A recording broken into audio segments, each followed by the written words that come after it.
Welcome into the video. I'm your tech guy Wayne, and today I want to show you how to unlock your Samsung Galaxy S25 so you can use it with any carrier.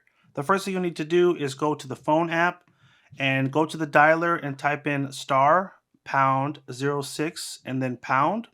This will bring up your IMEI information. You'll want to write down the first number you see at the top here. We're going to use that in the next step of the process. Next, we're going to go to Google Chrome, to the website, theunlockingcompany.com, and we're just going to fill out a few prompts.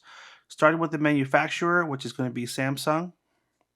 And then you'll go down to Galaxy S, and it's a pretty big list here, so just do a big swipe to Galaxy S25. And you'll notice that they will have models. They have all the S25 models, so this will work for S25, S25 Plus, and S25 Ultra. And swipe up and tap unlock phone. Next, they'll give you a price to let you know like this is what it normally costs to unlock the phone, $27.99, and they will send you an email once you check out in anywhere from an hour to 72 hours with the final unlocking instructions. Keep in mind the process to unlock phones does change from time to time, so they look up whatever the current unlocking instructions are, and that's what they send you.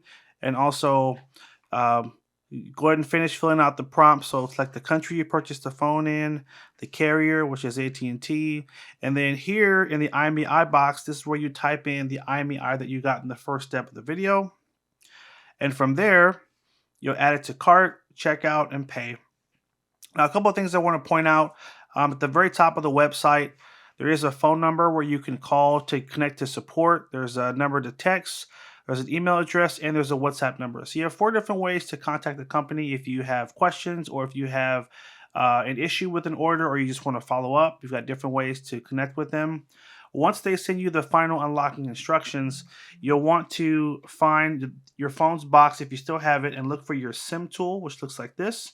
You're going to use that to pop out the SIM card of your old carrier, and then hopefully you have your SIM card ready of your new carrier that you can pop in to use with the service. And when you pop in that SIM card, it will also restart the phone a couple of times. And then usually once the unlock is complete, then the phone will light up for the new carrier. So hope you guys found this helpful. I'll link below the website so you can check it out. And thanks again for watching. Take care. And as always, have a good one.